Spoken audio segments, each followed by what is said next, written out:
Ok, pessoal, não estou vendo ninguém aí, mas boa tarde para todos. E é um prazer imenso, né, estar aqui de novo falando com vocês. Se eu estivesse no Brasil, eu estaria aí pessoalmente. Mas, graças à tecnologia, né, a gente tem essa possibilidade de falar mesmo estando um pouquinho distante, né? Então, eu escolhi o tema do livro Retorno Consciente para Deus, do Adolfo Marques.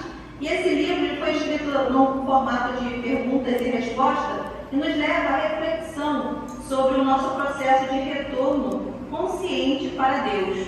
Não é? Eu escolhi o capítulo 10, que como tema é a eterna evolução do espírito imortal. Mas eu vou começar de uma outra forma. Esse livro, a meu ver, ele nos lembra muito a parábola do filho pródigo. E é como se fosse uma reflexão dessa parábola, né? Eu sei que todos já conhecem a parábola, mas vou falar rapidinho, com as minhas palavras, né? Um pouquinho dessa parábola. Então, era um pai que tinha 2 filhos, e o filho mais novo, ele tinha terras, né, posses, e o filho mais novo pede a sua parte da herança para viajar pelo mundo, sair pelo mundo, né?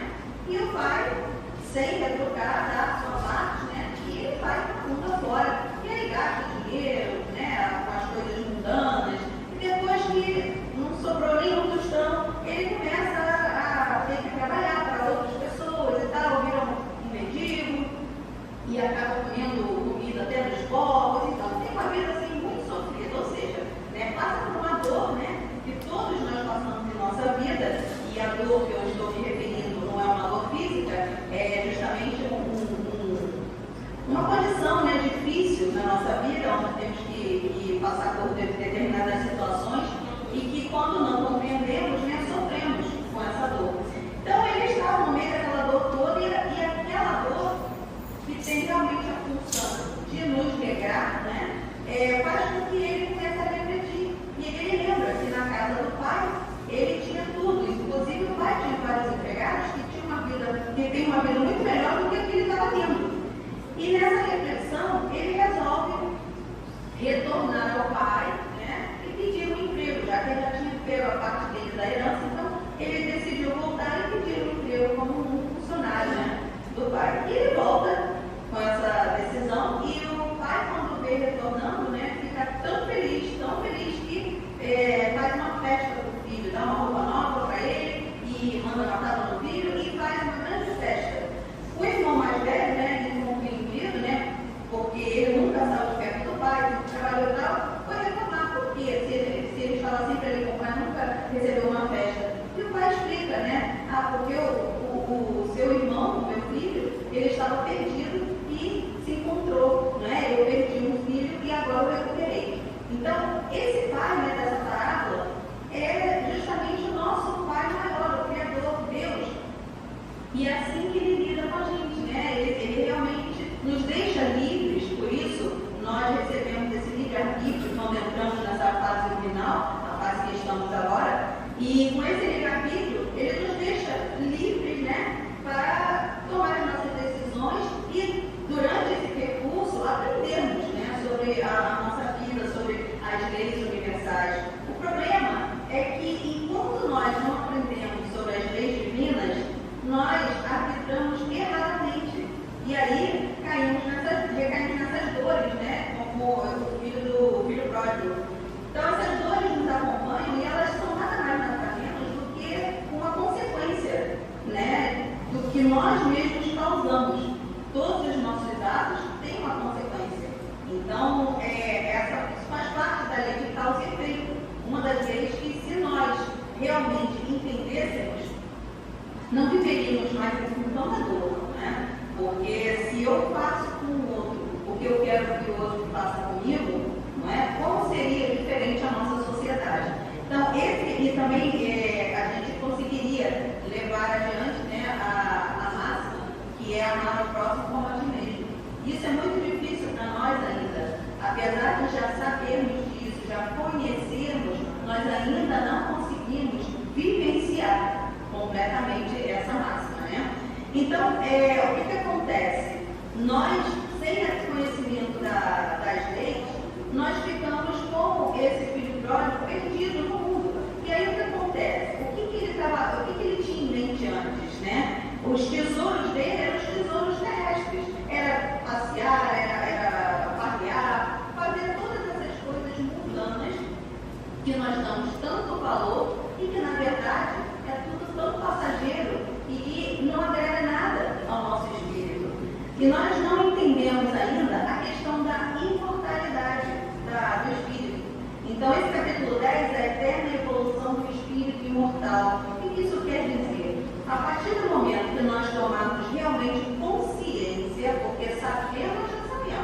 imortalidade do espírito, sabemos da lei da causa e efeito, sabemos da lei da reencarnação, sabemos disso tudo, mas nós já vivenciamos isso?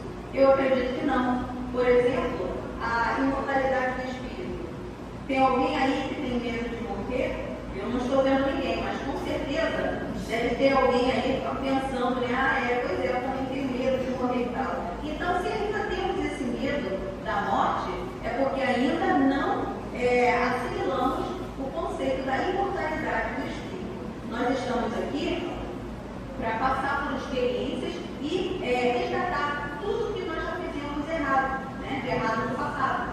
Então, isso aqui, esse momento aqui, é um momento passageiro, onde é como se fosse uma lição, de um livro. Então, uma das lições, a cada encarnação que nós vivenciamos, é como se fosse uma lição de um livro, desse livro da vida, Então, quando a gente tem uma lição, a gente estuda aquela lição, e no final tem sempre um exercício, para a gente reforçar aquele conhecimento.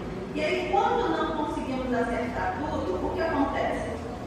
Vamos vir em outra encarnação para a gente repetir aquela lição que não foi muito bem assimilada. Assimilando aquela lição, tudo bem, passamos para outro capítulo. E assim vai, até que a gente consiga completar esse livro da vida. E o que seria isso? Seria a compreensão total das leis divinas. A lei de causa e efeito, a lei de reencarnação. E dessa forma a gente conseguiria, a gente vai conseguir, isso aí nós estamos fadados a isso, Nós vamos conseguir chegar nesse ponto. E aí será o ponto assim, mais elevado da nossa evolução. Então, assim, nós precisamos evoluir. E existe aquele impulso da força da natureza para que nós evoluamos, porque nada fica parado nesse universo, nada. E nós também não refletimos. Então, nosso destino é realmente evoluirmos. Tem algum momento de nossa existência onde nós somos impulsionados pelas forças da natureza. Nós já fomos lá do reino mineral, do reino vegetal, do reino animal, e nisso a gente era impulsionado, hoje, como estamos no reino nominal, essa força da natureza, ela até existe, mas depende muito de nós, de nosso próprio esforço, essa nossa evolução. E aí o que acontece? Nós recebemos esse livre-arbítrio, esse presente de Deus, que é o livre-arbítrio, para nós tomarmos as nossas decisões e evoluirmos através das nossas próprias experiências. Como ainda somos muito raquíticos em relação às leis divinas, o que acontece? Nós arbitramos de uma forma não muito condizente com as leis. E aí, é como se nós, como aquele filho rebelde, que vai de contra as regras, que vai de contra as leis, é isso que nós fazemos. Normalmente, nós repelimos a lei divina e achamos que nós sabemos tudo, que sabemos o que é bom para nós. Na verdade, o que é bom para nós? Se somos o que pensamos, somos o que amamos e somos o que aspiramos, o que seria o melhor para mim? Quando eu ainda estou muito pequenininha, aí eu vou pensar sempre nas coisas muito terrenas, porque isso é o melhor para mim. Mas como a minha visão ainda é muito humilde, eu não consigo ver adiante. Então, para mim, o que é bom é algo que está aqui, pertinho de mim, juntinho de mim, alguma coisa, daqui da nossa vida material. A partir do momento que nós vamos galgando o nosso espaço, nosso espaço nessa evolução, o que acontece? Nós vamos transformando esses tesouros terrestres em tesouros celestes, Nós vamos dando mais valor à espiritualidade. Porque o espiritual, na verdade, está no nosso lar, na nossa casa, e não o mundo da matéria. Esse mundo da matéria é justamente aquelas lições que a gente tem que passar para que a gente chegue lá no final daquele livro e aí a gente passa para o outro volume, Então, assim, essas dores que nós passamos, elas são muito importantes para que nós aprendamos. Então, nossa passagem aqui na Terra é um estágio, para chegarmos no nível mais evoluído. E segundo o livro, o Adolfo Marques, ele fala aqui que para chegarmos ao momento da ascensão, nós precisamos trabalhar muito na nossa misericórdia. A misericórdia do ver, do ouvir e do falar. Então, na verdade, está tudo muito interligado. Porque o que é essa misericórdia? A gente fala muito, e repete muito isso. Mas será que a gente já parou para pensar o que seria exatamente essa misericórdia do ver, do ouvir e do falar?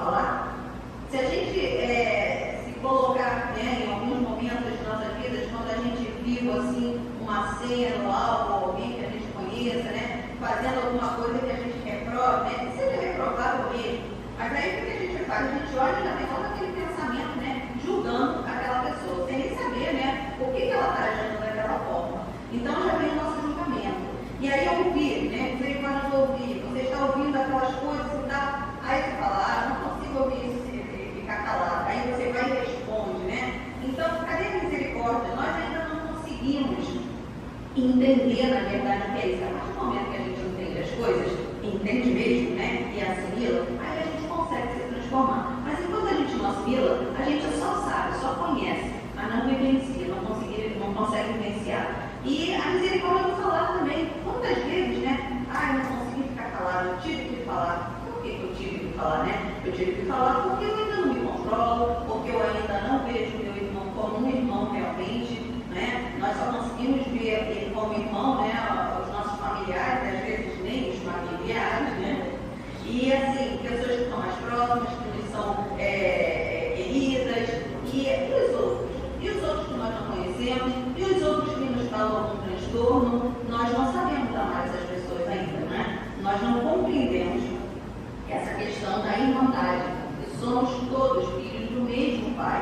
Então, somos todos irmãos, sim. Conhecendo ou não, somos todos irmãos, sim. E aprender a amar a todos é realmente uma tarefa muito difícil para nós, ainda, né, muito pequenininhos. Mas há uma questão de ter consciência. Então, a questão aqui desse livro, de nós retornarmos a Deus conscientemente, é essa questão. É realmente vivenciarmos todos esses conhecimentos que nós já temos, né? A imortalidade do Espírito, nós temos todo o tempo para nos reformarmos. Mas, é claro, se a gente puder, né, andar a passos largos, seria melhor do que andar a passinho de formiga, né? Então, assim, o retorno consciente para Deus, eu lembro muito de uma frase que eu gosto muito, eu já falei essa frase mais uma vez, mas eu acho que ela é muito pertinente para todos os momentos que a gente está em reflexão, né, em relação à nossa vida, ao nosso propósito, né, de estar aqui encarnado. E é uma frase do Pedro Balbi que diz que a insatisfação do homem é a saudade da sua origem. O que aconteceu com o filho mais novo do pai parábola, né? Ele retornou ao pai, ele sentiu saudade, né? Ele estava com saudade daquela casa onde ele tinha um aconchego. E é tudo que nós queremos, esse aconchego de um pai, né? E aí a gente fica nessa insatisfação, né? nessa busca, a gente procura aqui, ali, acolá, longe, né? E, na verdade, a nossa resposta está aqui dentro de nós, né? Então, esse retorno consciente para Deus seria, assim, o momento em que nós vamos realmente ter a consciência de que nós somos filhos de Deus, somos fagulhas de Deus, possuímos todos os seus atributos e precisamos entender que Deus está conosco a todo tempo e nós queremos encontrá-lo em algum lugar, não é? Então, assim, o filho pródigo voltou para o seu pai, que o acolheu com todo carinho, e é assim que Deus faz com a gente. Ele deixa nos dar o livre-arbítrio e deixa que nós caminhemos, né? Para que aprendamos por nosso próprio esforço, aprendamos tudo que Ele quer nos ensinar e que, enquanto a gente é criança, né? Você sabe como é? Como é que é uma criança? Como é que a gente deve educar uma criança? A gente não ensina a criança sobre as leis, sobre tudo, né? Isso aqui é certo, isso aqui é errado, pelo menos é assim que os pais devem fazer. Eu sei que nós estamos tendo alguns exemplos aí que não são muitos exemplos de pais, mas os pais, eles devem dar o exemplo à criança e ensiná-lo, né? O certo e o errado.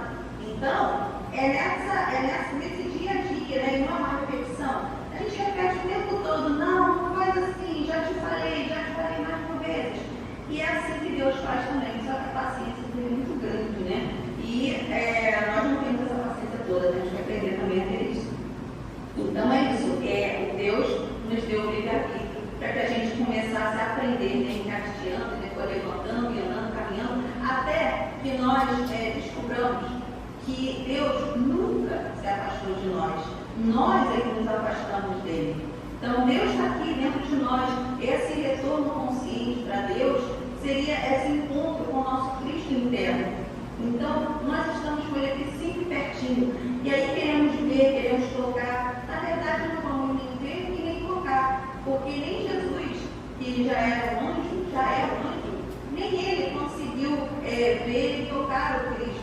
verdade, ele sentiu o Cristo. E é isso que nós precisamos também aprender, desenvolver essa questão do sentido. Não é? Nós racionalizamos tudo. E aí e a gente tem essa coisa da matéria assim, muito forte, né? Quero ver, quero tocar, quando é que eu vou ver, aonde eu vou ver, aonde ele está. E Deus está aqui, perto de nós, dentro de nós. Então nós temos que aprender a nos concentrar, a nos transformarmos mesmo, né? E termos como nossos tesouros não as coisas do mundo material, mas sim os tesouros celestes. Temos que ter como meta na nossa vida, né, atingirmos a um lugar maior, né, mais alto, mas, como dizer assim, não darmos, nós temos que viver a nossa vida aqui com o intuito de nos aperfeiçoarmos espiritualmente. Então, qual é o propósito de nossa vida? É isso que nós temos que avaliar, é isso que nós temos que refletir e descobrir. Qual é o propósito? Se estamos aqui temporariamente, é porque essa nossa vida aqui encarnada, a matéria em si, não é o grande propósito. Se daqui nós vamos passar por um outro nível, então o nosso propósito é muito diferente do que a nossa simples materialidade. E é isso, o retorno consciente para Deus é quando nós realmente assimilarmos todas as leis divinas e realmente vivenciarmos essas leis, né, na pele. E é assim que vamos poder voltar para Deus e Ele, com braços abertos, vai nos receber.